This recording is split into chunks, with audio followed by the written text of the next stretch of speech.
Let's go ahead and start the introductions and kick things off while we let people flow in. But thank you everybody for joining us today. This is the Exit Advisors Town Hall series. Got a great topic today. It's practical tools to prepare your business for sale. And Karl Maier, our good friend, is and the CEO of Abunden, is going to be going through this presentation. And this is really topical and a good kind of continuation of where we left off last week. If you weren't with us last week, we did a panel series with different various types of buyers out there, financial and strategic, and kind of their process of making acquisitions, what they look for, their due diligence process. And today is kind of peeling that back a little bit layer further, which Karl's going to discuss, and really what, all the time leading up to that, what you can do as a business owner. And that kind of segues into who we are and what we specialize in. We are a boutique M&A firm. We're based out in Houston, Texas, and we do focus on lower middle market companies. And our goal is to work with guys like Karl so that we can really not just get you through the transaction, but prepare you months or years in advance and add as much value as possible. Karl, you can go to our process. I'll give a quick overview. What Karl's really going to be doing is it's even a step before this, or even integrated into our process, depending on how much time and how long we're working with these types of companies. But from our perspective, we take an education-based approach, just like we're doing today, getting materials and resources to business owners ahead of time so they can start thinking and getting the right tools lined up before, way before they're even prepared to exit. And then, we go through a discovery phase where we're kind of doing a current state assessment of the business, finding some red flags, doing some cleanup work that goes into the preparation, financial operational cleanup. This could be where, depending on, like I said, the length of time, we loop in guys like Karl to really tweak the business even further beyond our scope. And then ultimately execution, getting your deal closed and getting the most money in your pocket and most value for your business. Most of you probably know our team pretty well. It consists of Gary Cooper and Al Danto. There are two managing partners, myself and Casey Bright. And now I'm going to go over to Karl. Like I said, Karl's been a good friend of Exit Advisors for quite some time, and really takes this a little bit deeper and focuses on rapidly growing your company way in advance to you looking to make an exit. So Karl, let me pass it over to you and let you kind of go over your introduction and how you help businesses. Great. I appreciate it, Andrew. Exit Advisors has been a great friend to myself and my company, Abunden. I've known Al and Gary for a long time, as well as the rest of the team. So I appreciate the opportunity to kind of share a little of my experience and perspectives with the group. And today, really growing and selling a business is fundamentally what we're talking about. And that's so exciting, can be transformational for a family, for a business owner, for the whole company. There's so many factors that go into that, and it's great to have somebody on your side working with you, like Exit Advisors, of course, to move that process forward. And from my experience, I've been on both the buy side and the sell side of a number of different transactions. There's some things that are very hard for anybody to control. The ups and downs of markets, if you're selling company, what kind of match you have with the buyer, those things are really, hard to plan for and control. But there's other things that are much more in your control, your ability to grow the company, to be profitable, and to build a management team. And that's what I really want to focus on today, is building a management team. In particular, there's 5 tools that, if you kind of group them together, there's these 5 tools are pretty simple to implement and can have a very big impact on having an organized management team that's very transferable, and that can bring a lot of value to a company, is having that confidence. The buyer can feel very confident they can walk in and there's a whole team to keep the operation running. So I'm going to move forward with that. What are we talking about with a management team? Management team needs to take the owner's vision, the strategic goals, and bring that down, turn it into day-to-day action to make things happen. If you've got ExxonMobil, huge company, you need to be very careful. You don't want to break this, phenomenal system that you've got in place that's, behemoth. But if you're a smaller company, you need to react, you need to be able to make changes and move forward. So that's what I'm talking about with management teams. So how do we get from the big picture down to the day-to-day? So the first thing is, where are we going? As an owner, founder, you probably have a pretty good idea in your head where you're going. But so many times I see situations where people haven't communicated that to their team. So where do we want to go? From there, who are our people? How do they fit together? How is this organized? And are we, is everybody on the same page on how that's happening? Then we need to adapt. There's constantly opportunities, challenges coming up, and management needs to get together on a regular basis and make decisions, have good discussions that are not paralysis by analysis, but actually make the decisions, and then we can hand that off to our supervisors, our management team at the next level down, and they need to be able to drive that to all the way down to individual people. So, we've started with the goals, we've moved to the people, now we've got meetings and we're making decisions. Now we've got to manage those people, and then we have to do it with processes. I love the example of McDonald's. It is by far not the best hamburger in the world, but they say sell billions of them because they're consistent. And that comes from their repeatable business processes. So you have a good process, and then you train your people on those processes. So that's the high level of what we're going to walk through. I want to go through a few minutes more of details in each of these pieces. And at that point, open it up a little bit more to questions and discussions and go through some case studies. So with that said, how do you communicate your goals? I strongly encourage people to use a one-page business plan.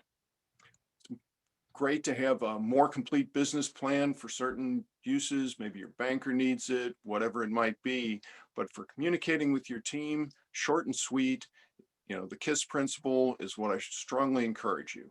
So what do you include in that one-page business plan? And I'm going to show you this in the context of the Abunden software, just to give you an example of what this could look like for you. So the first thing is your mission. Your Simon Sinek start with why. Why are we here? The next question is values. Values are how we make decisions. If an owner tells his team what their values are, tells them to use those values to make decisions, and they agree with that, then everybody's thinking the same way. It's easier to delegate. Then our long-term goal. Where do we want to be? We want to grow this company, sell it for 100 million in 5 years? Great. Let everybody know where you're going so they can help you get there. And we need to break the long-term goals down into 3 to 5 year goals, where you make us ready to achieve our long-term goals. Similarly, 1 year goals get us ready to achieve our 3 to 5 year goals. And then what makes us different as a company operationally, and how we represent to customers, our brand promise, and what's the focus in the market. The next is people. People need to know several things. In order to feel safe, secure, confident, make decisions, and be effective in their job, they need to know where they fit in, what they're responsible for, and what decisions they can make. So having an org chart is the first step in that. And having an easy to use drag and drop org chart is something I find saves me a huge amount of time. So organizing your team lets you see where the holes are, where you need more people, and what's the path for moving forward. We also want to have the duties, what people are responsible for. If we record that and share that with everybody, then everybody can know where to go if there's a problem, who they need to talk to. Saves a great amount of time, saves a lot of confusion. And then limits of authority. What decisions are people allowed to make? Everybody makes decisions.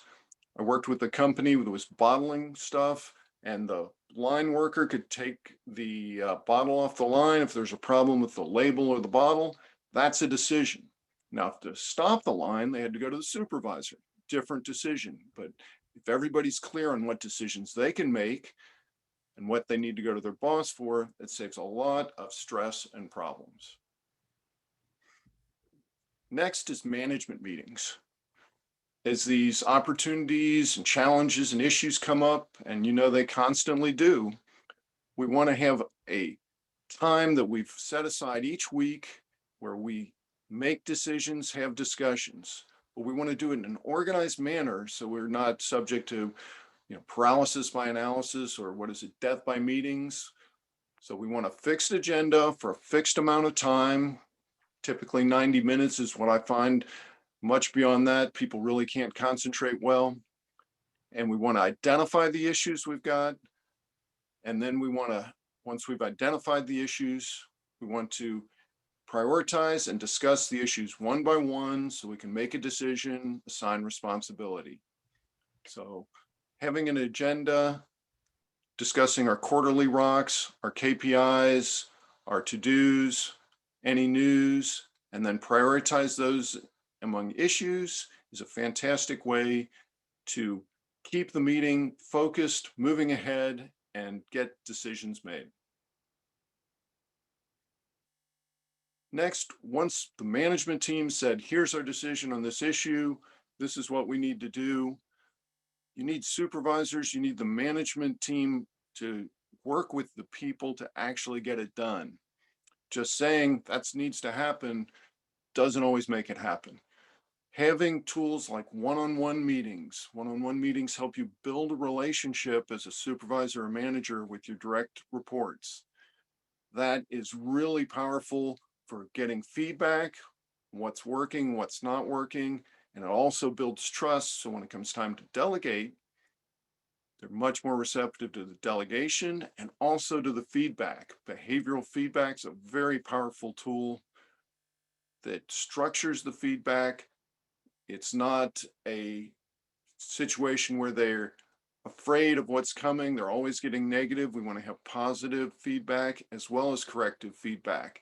And that's been proven to be extremely effective in changing behavior, which is one of the most fundamental things we do as managers, is changing behavior. And of course, we need to assess performance.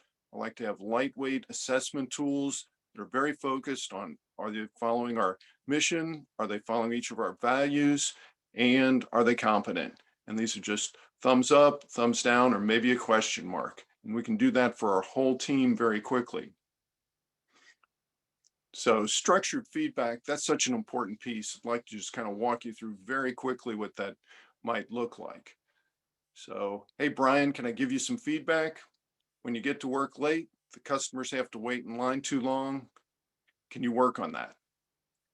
That is a really powerful way to give somebody feedback. It's very short, but very effective. So next, we wrap up with repeatable processes and learning management.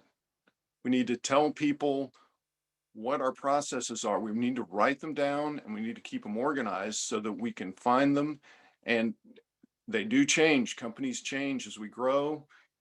One entrepreneur told me that every time his company doubled, everything broke. That's very normal. We outgrow our clothes if we double in size. We outgrow our house if the family doubles in size. Our business outgrows our processes. So we need to keep them updated and have those processes so we can deliver consistent, excellent results to our customers. We also need a learning management system.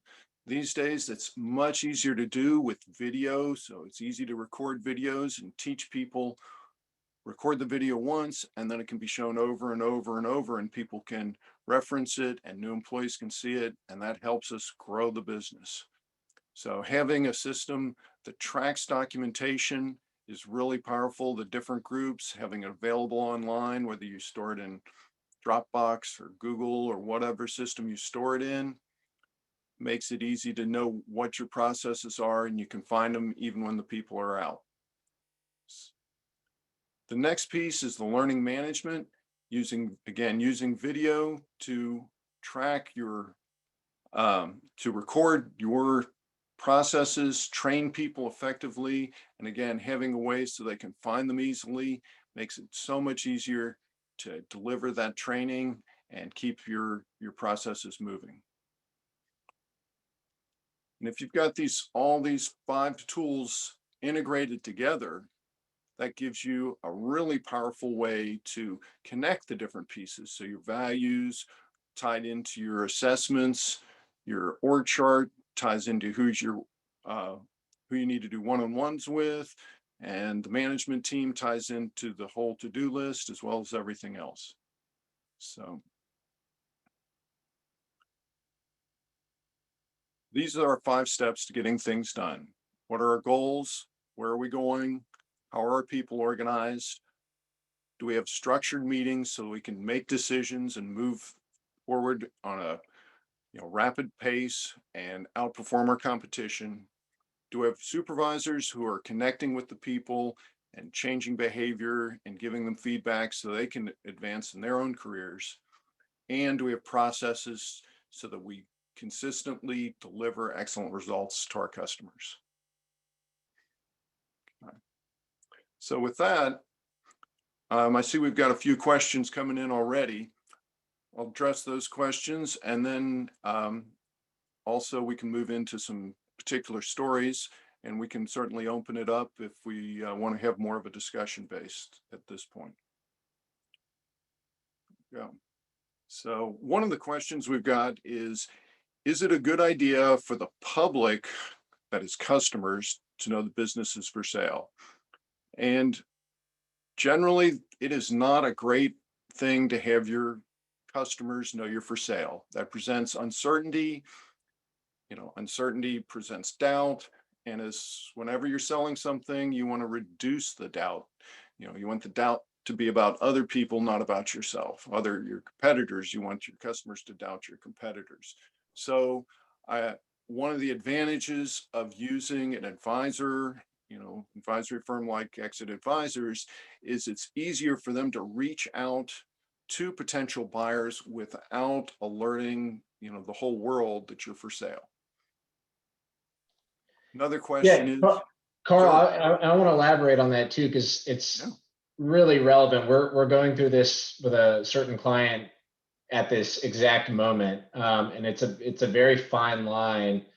They actually had a competitor that kind of did the announcement too late and alienated a lot of the internal employees and contractors and clients. However, to your exact point, if you kind of break the news too soon and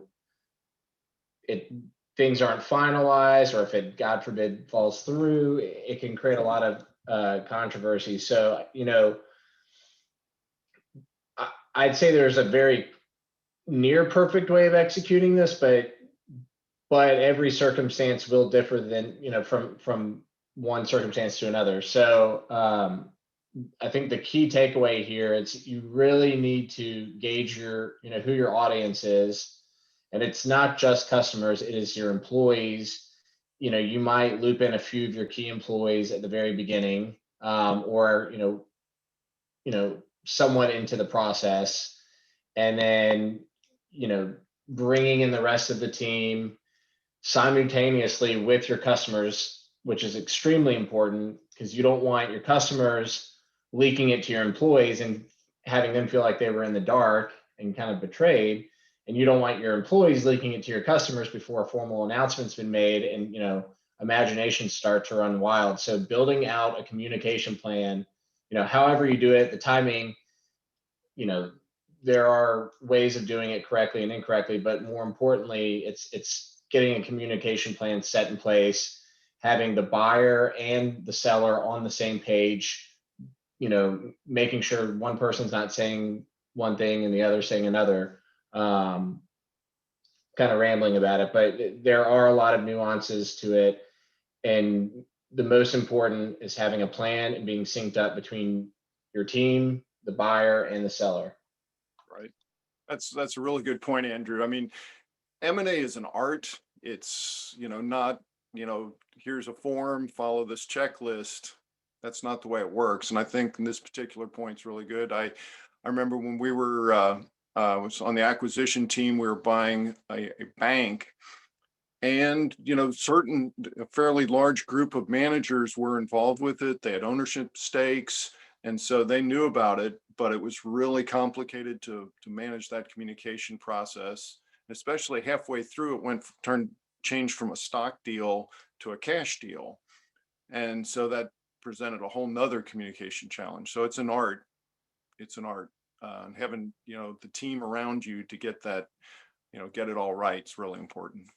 Yeah, it's just, I think if you're transparent, you have your language in place between everybody, and you have a timeline. I forgot to say timeline, but that's really, sequence of how everything's going to happen at which, I mean, it matters what time of day, what day. You don't want to tell your employees on a Friday or even a Thursday and have ideas start to run wild and fester in their minds, Monday and Tuesday, or maybe not on Monday because everyone's sick, tired of coming back to the office on a Monday.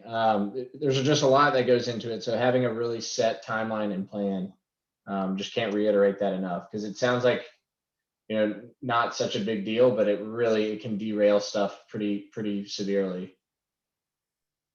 Absolutely. Absolutely. I couldn't agree more. And I think your point about kind of planning and, having a timeline is also important, kind of tied to the next question that we've got, which is what's the best way to find potential buyers? Having a process, having a plan of how you're going to do that is really important. If you, you really want to take the time to, look at all, as many potential buyers as you can, and, see where they might be coming from. It's awesome to find strategic buyers. Many times those are available. Other times it's financial buyers or individuals. And, whatever the situation though, is to, have a process to go through, which, like Exit Advisors, of course, it's got a very, very strong background in putting that together. What can a seller do to convince a buyer that his or her financials are true? That's an excellent question. Credibility, are the numbers that I'm putting out there accurate? Can you believe them? One of the situations with, so many privately held companies is, there are tax advantages to having extra expenses. Sometimes expenses are, there's some gray area as to whether that was a customer dinner or it was a personal dinner. Was this a trip that it was a company trip or personal trip? So that can, create some great tax benefits on the short term, but that can also make it much more difficult for people to evaluate your financials. On one hand, you can clean up your financials, you can get an audit, but audits are very expensive. And, unless you're a really big company, that may not be the best way to do it. Another way to do it, though, is just to plan ahead, to know that if you give up a tax deduction for a year or two, it might raise the multiple that you sell your company at, and you might get 5 or 7 or who knows 10 times as much in the sale as you would for that deduction you're giving up. Andrews, you have some thoughts on that, or? Yeah, and it looks like Gary does too. I was just going to say real quick, it definitely, hitting your point harder, it definitely starts with internal organization. Keeping your financials clean. As a business owner, you're probably going to run a few, seller discretionary type expenses through the business, whether it's a vehicle or something. But, running every single line item of your, life through your business it's a double-edged sword. The IRS can come back and get you. It might reduce your taxes, but when you do go to sell your business, you can't just all of a sudden say, "Hey, wait, everything, my company makes 3 times as much as I'm actually showing, and I haven't been paying taxes on it," and then get compensated for it on the back end. So, you know, keeping things reasonable, keeping them hyper organized. And Carl's other point about an audit, audits are expensive. Um, for certain size companies, we kind of require them if we're going to, take on a deal. But a really good alternative to that is either having just the quality of earnings piece done, or even better solution is just an accounting review, which is not quite as expensive. It's probably Gary can probably speak to this better than I can, but it's a good bit cheaper. Still gets a lot of the validation work done, but it's a little bit quicker, a little less painful, and a little bit cheaper. Gary, what are your thoughts? I got a few points, I guess a couple of points to make. Being a practicing CPA, also have a lot of small business clients, a lot of clients, they want to deduct everything but the kitchen sink. And, try to explain to them, we try to probe and find out, what is your succession plan? When do you plan on selling your business? How aggressive do you really want to be? People are going to look at your normalized income. Yeah, you can do add backs. I mean, there's normalization adjustments that can be made to the benefit stream. But I think what Andrew was saying is also very valid, that, you have too many of those. People start doubting the basic, your infrastructure itself, and are you compromising honesty, and to a certain extent, and then they start looking at other flaws possibly out there, that you're deducting a lot of personal expenses. From a standpoint of reporting, even a compilation, I know a compilation is just really almost like a disclaimer, but CPAs also have standards that they must follow on compilations, understanding the company itself, understanding the industry, making sure that the dollar amounts are in accordance with the reporting method being utilized, whether it be another comprehensive basis of accounting or GAAP, income tax basis. And at least it shows a little bit of prudence that you've had somebody have a second look at your numbers. Because, compilations typically $1,500 to $2,500. You step up to a review now, and most of these CPA firms are charging about $15,000 for a review now. And then you're talking about $25,000 for an audit.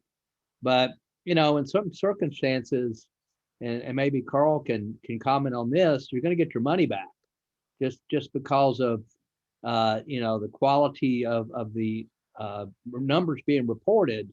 And then if you need a quality of earnings analysis, it makes that a lot easier as well. So there's some accounting stuff.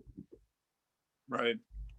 Yeah, Gary, I echo everything you said there. And I think Andrew said it as well. If you're of a certain size, the transaction gets to a certain point, yes, an audit does make sense. And, you're spending money on, a lot of different stuff, but you're going to, hopefully sell the company for a pretty penny. So invest in an audit at that point. But, use your advisors so that, you don't just go buy an audit and then find out, wait, that's not the best fit for where we're at. We could have gotten by with a review, or in some cases, like Gary said, a compilation, just having another set of eyes. And part of that also is influenced by, what deductions you've taken, how many add backs. The more add backs, the more questions are going to be asked. So that's my perspective. And, Karl, we like to work with CPAs. We like, from a referral standpoint, work with them, work with their clients, not do their work for them, basically, teach them some of these things for the due diligence process, quality of earnings, maybe upgrade their clients to audits. There's just a lot of opportunities for CPAs to work with us and let us help them almost basically generate higher fee income, but then give their value more client, give their client more value. So it helps everybody. Exactly. Fantastic. Carl, I had another thing come through, another question, and since we had the success story slide up, this is kind of relevant. Maybe you have a direct example, or we can just talk around the theory of it. But one of the number one things that we look for as a red flag, and a buyer is going to look for, in that just any business, whether you're selling it or not, it's a healthy thing to do. It's to remove the manual intervention by the owner, getting the owner out of the day-to-day. And so much of what you've talked about today of, building good management teams translates into not having the owner micromanage everything. So do you have anything to add to just that idea, or any success stories specifically around it? Right. Basically, how long do you have with that one? That's really goes pretty much to the heart of, what we're talking about. So one of the companies that I worked with, actually talked to them earlier today. They're coming out of the pandemic. They had to pretty much shut down during the pandemic, but I started working with them about 3 or 4 years ago, and the company was about 15 years old. The owner had built it up to, pretty decent size. He had over 50 people in the company, but at the point he had gotten to, he wanted to keep it growing, but it has stalled. He'd grown nicely for a number of years, and then it wouldn't grow any further. And so, I started working with him and started implementing some of these tools. And one of the things I really, saw as I was working with him is that he felt obliged to touch every significant decision, no matter who was making it in the organization. And it just limited the growth of the company. So we put the tools in place. So the values and the one-page business plan helped him tell people where we want to go and, how we make decisions. So that was a way that he could start to let go. Management meetings, before we started working together, his management meetings would often run for 3 hours, and it was predominantly him talking, and decisions weren't getting made. So I started facilitating those management meetings. We were able to bring more people in decision. Gradually, the owner got more and more comfortable that his team knew what decisions they could make. They knew what their limits were. And he was able to step back, and he was able to expand the company greatly. He went from 3 regions to about 5 in less than a year, and was growing beyond that. So by using some of these tools, you're able to, let go of some of the details, grow the company, and then the company was positioned, if somebody wanted to buy it, they weren't buying, let's call him Jose. They weren't buying Jose, they were buying an organization that Jose happened to own. And so that was a really, yeah.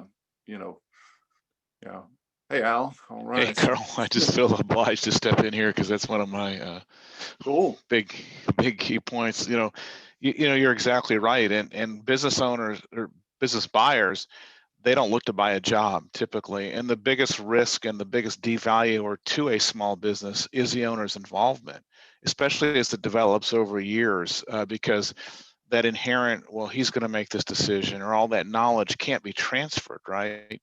So as you build out processes and systems, EOS is a really big thing right now, where you kind of just process, all of your, your business throughout it. And I use an example in the class that I teach at Rice. It's a small manufacturer. It's a closet company. And he was a process engineer from Northwestern. That was his background. And he said that his goal was to have his company, from the time a lead came in until the time that cash went in the bank, he had nothing to do with it. And it was really interesting as we were going through negotiation stuff. He went on a 2-week trip to Italy, and then he came back, spent a couple of days in the office, and he went out to California, and he and his daughter toured every school from San Diego up through the whole West Coast, up into Washington State. And that right there, just said so much about his business. And ultimately, he sold for, one of the highest relative valuations I've ever seen from a small business, because it was so authentic. He really removed himself from the business, and he had this whole process that was set up. So there's nothing. I think it starts right there. I agree. Absolutely. Yeah.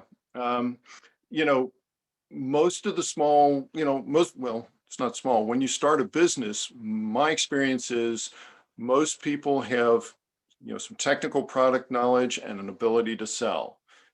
Those are critical for starting a company. But as you grow, at some point, to continue your growth, the really critical skill transforms from knowing the product and being able to sell to managing people. If you're going to have an organization of a certain size, and depending on your industry, that number is going to vary a little bit, but certainly if you're going to get to 100 people or $100 million of revenue or whatever number it is, you are now a manager. And most entrepreneurs weren't trained as managers. That's just not their background. So everyone asked me what the biggest influence on my career has ever been, what book that I would recommend. It's by far The E-Myth, by Michael Gerber, which talks about, that's the ultimate goal of the entrepreneur, is to put processes into his business, right? Mm-hmm. And to move from the technician to truly the entrepreneur and manager of the business. Right.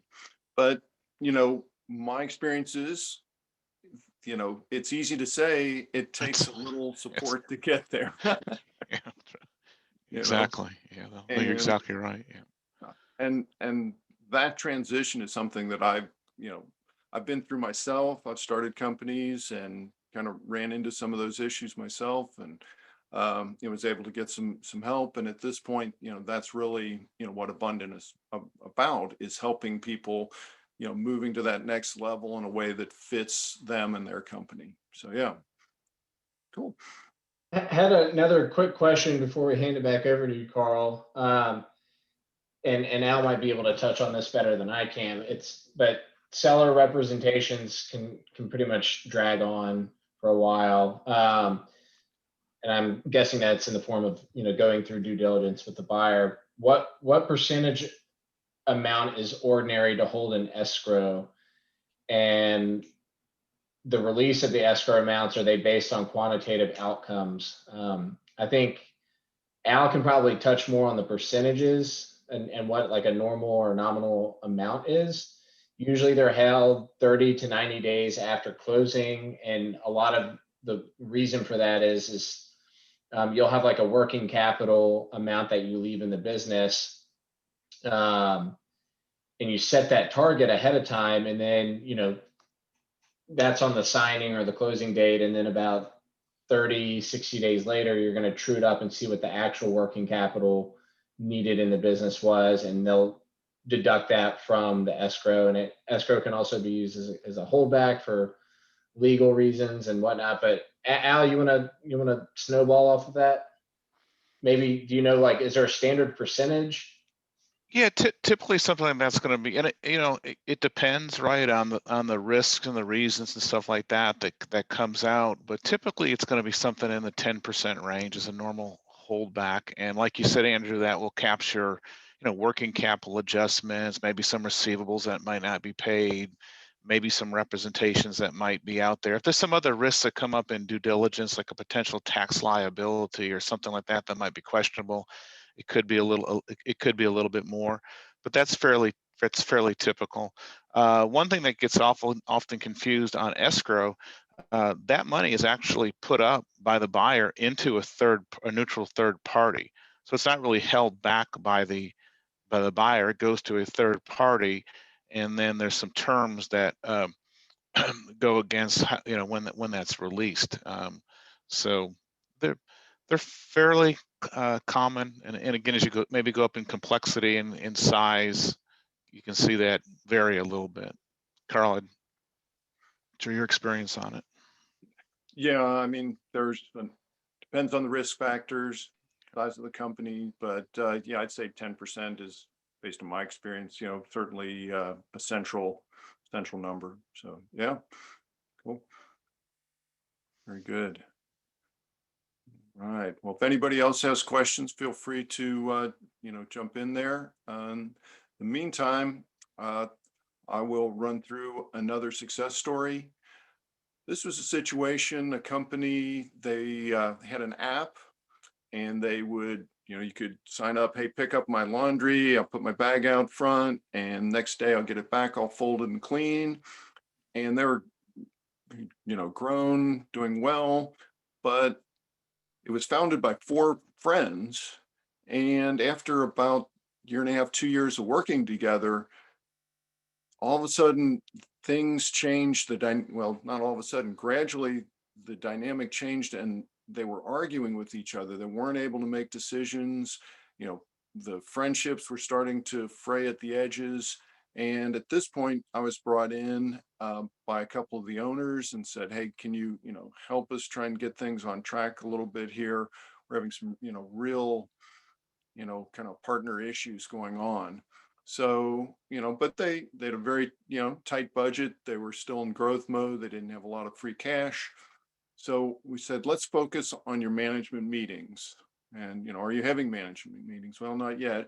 So we started doing regular weekly management meetings, and I facilitated those meetings. And because we put some structure in place, people started to know what to expect of the meetings, and we didn't tackle big issues right away, but we had a few weeks of having these meetings. People kind of got comfortable and had discussions where everybody was, cordial.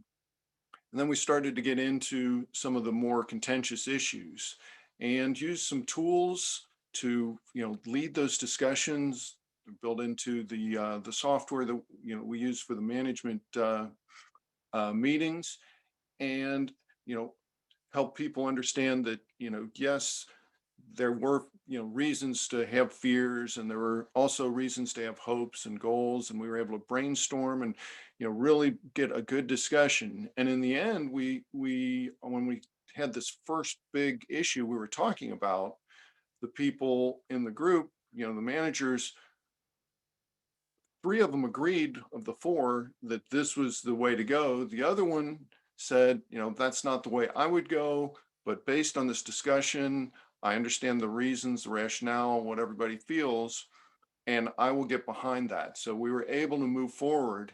And from that success, we were able to build on that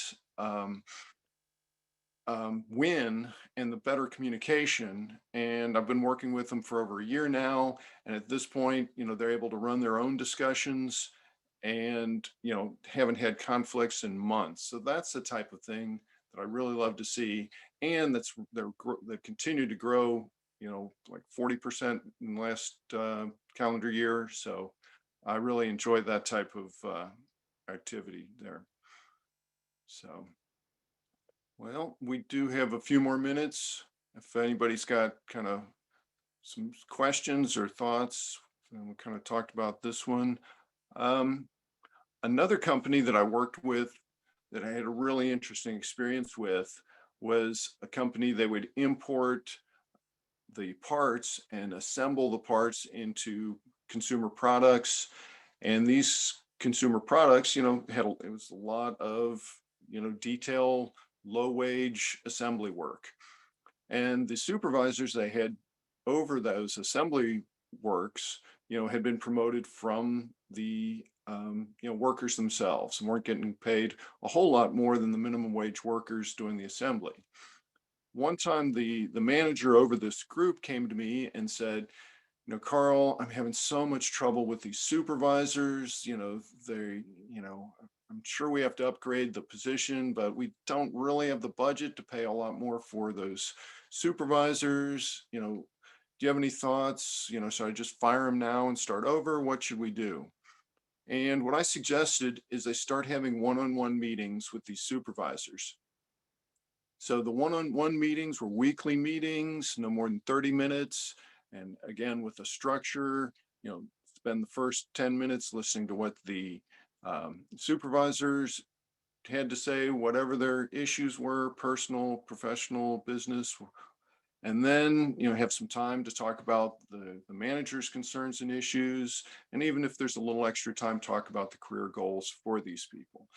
And it started off of the first month they did it, had the meetings. The second month they kind of forgot about it a little bit till I reminded them and, how are those going? And then they started doing them again.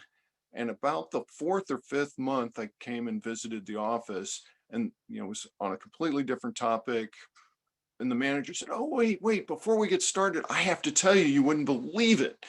These supervisors have started coming to me with suggestions. Their whole attitude has changed. And the only thing we've done different is these one-on-one meetings. And now that, the workers are happier because the supervisors are happier, and productivity's gone up in that group as a whole." So these are the types of tools that, takes a little change in habit, but they're not hard to implement. They don't take a lot of time. And so these are the things that I'm really passionate about seeing companies use these tools to have greater success in their company. Do we have any other questions or comments right now? Okay, you love hearing my stories. Let me let me touch a little bit on management too, because Al touched on EOS a little bit earlier. Having right people in the right seats, and really proven accountability. And I think that goes hand in hand with what Al brought up earlier, as well as owner involvement. So, you get to where you trust your employees and you have accountability in line, and you're going to have a more seamless structure. Then you're going to have strong infrastructure, and that is going to create value because, and I think another thing Al pointed out is you're not buying a job, you're buying a company. And that's what you should aspire to do is build that, and through good communication, there's something else that you're bringing out, Karl, that sometimes gets hindered. And it's really interesting. I was in my forum meeting yesterday, and one of my forum mates was talking about he jumps in too soon and doesn't let his people, make decisions. He just kind of makes those decisions for them and kind of bullies them. And it's so very true with an entrepreneur, because entrepreneurs, and we kind of, assessed this and said, well, most of them started with nothing. So we were the only ones making the decision. Then all of a sudden we got 1, 2, 3, 50, 100 employees, and we can still be bulls in the china shop. But, that management coordination, delegation down, giving people responsibility and holding them accountable is so critical. Absolutely. And I think EOS does some wonderful things. There's some things about EOS I think are a little too, my way or the highway. Yeah. And there's also some things I think they overlook that are really important. So, EOS is a great, Traction's great book. Encourage you to look at that. But there's also some other things you need to consider as well. So absolutely. Karl, I think a lot of this, to me, the Traction and EOS and eMyth and everything that I've read and studied and been around entrepreneurs, you have this kind of typically, oftentimes a typical entrepreneur is a visionary and big picture and, outward going. But at a point, that's good maybe in the beginning or, when you're controlling everything. But as the business gets bigger, you need that integrator, right? And that's the operations person, the detail person. And you look at a lot of Steve Jobs and Wozniak, and Microsoft and Warren Buffett, and typically you see that you've got this big visionary, and you have to have that, right?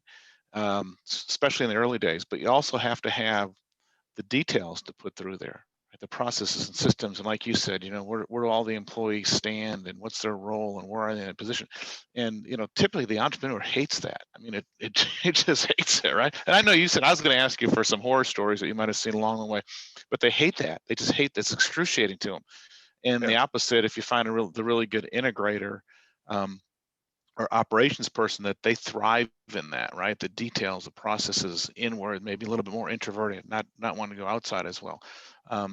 So that was a big takeaway that I got out of this. And I think maybe something like EOS and the E-Myth, it just kind of takes the same old stories that we've seen out there, and they kind of package it a little bit, give it something easy to follow. Right. Absolutely, Al. I think that's a real good point. And yeah, off the top of my head, I mean, I can recall one entrepreneur I've worked with him for 5 years. And at one point, I suggested, hey, what about an integrator, and describe the role. And, he thought about it and he said, I'll get back to you. And I, talked to him a couple of days later. He's like, Karl, I'd like to walk out in the warehouse and just tell people what to do. So I'm not going to do that integrator. But then when you get bigger, you got to walk out in the warehouse, and you got to walk into accounting, you got to walk into sales, you got to walk into HR, and then you're dealing with a legal problem, and Right, but he had been growing at 25% a year for like 5 years in a row, but then it slowed up and he plateaued off, and he never, he just, his choice was, I can either take an integrator and back off and continue to grow, or I can keep doing it the way I like to do it, but maybe I won't grow. And what else happens, Karl, I studied this a lot too, is burnout. You can only take so much stuff coming at you. If it's coming at you all the time, and you're the one solving all the problems, then eventually you're gonna burn out from it. You just can't continue to do it. Right. We're all humans. There's only so many so many hours in the day, so many decisions one person can make. Absolutely. Exactly. Yeah. But and it's a challenge for, depending on your personality and your, habits, the challenge. But I've seen it when it has, people have made that transformation. They've stepped back, they've let that integrator type person, take their role, and man, the success, it's amazing. It's amazing. Yeah. So good. How are we doing on time? Good. Yeah, if you have any closing remarks, we're creeping up on the hour, but if you have anything else to add, and if anyone has questions, last minute questions, feel free to share them now. Yeah. Well, of course, I will share my contact information, and if somebody's looking for the tools to help them, move their business forward on a very cost-effective basis, I'd encourage you to check out the Abunden software tools. And I really appreciate the opportunity to, speak to this group. And I certainly value, my relationship with Exit Advisors. And I'm looking forward to the point we know, see each other face to face on a more regular basis as well. Yeah. Oh man, definitely. Hopefully we'll start our monthly band jams and networking events pretty soon. Maybe by the summer, just in time for it to get hot. Karl, I think a big part of this too is, like you said earlier, is it's not rocket science, but to me it's a lot like saying, okay, I'm gonna work out, I'm gonna lose weight, right? I mean, okay, it's not that hard, but it's having that coach there, right, to walk you through the process. And have you thought about this? Have you thought about that? Holding you accountable. A lot of these little insights that you have to, well, this might be the way to tell somebody, they're not performing right. All those little things that happens from a coach. And I've known you a long time now, and I think that your heart is coaching, right, and teaching and helping people to improve. And that's what it's all about, having someone like you in the process. Yep. Yeah. I mean, life's a team sport. So yeah, whether it's management or selling your business or your personal relationships, being part of a team is really valuable. It's the way we're built. It's a good comment out there from Larry Strader. He actually is a NASA contractor, so he said to some of us it is rocket science. Well, yeah, I think it's harder than rocket science, because rocket science, there's an engineering background, and you can calculate stuff and everything when you're dealing with people and emotions and all the different things. So good point, Larry. Yeah. Well, Karl, thank you. But my closing remarks are, reiterating Carl, reach out to Carl, reach out to us. You know, these types of investments in your business will get paid back, you know, multiple times over. They just do so much, not just for the buyer, but even, you know, when we look at working with companies, you know, how organized is it? How easy is it going to be to take it to market? And it's really, you can't put a value on it, because at the end of the day, you're going to get all that investment back in the form of a, you know, increased valuation, but it's also going to make it a much more seamless transaction. It organizes your business. It gives you your life back as a business owner. There's just, you can't count on a list how much it really does. So we encourage you to reach out, and if you have questions, we're here. Carl's here. Carl, thank you. Thanks, Andrew. Barry, Al, awesome. Yeah, thank you, man. Great job. Yeah, thank you, Carl. All right. All right, everyone. Well, we will send out this deck and the materials shortly after this, and keep an eye out. I think sometime in mid-April we'll be having our next event, and we'll keep you posted on that. All right, thank you, everybody. Thanks, Andrew.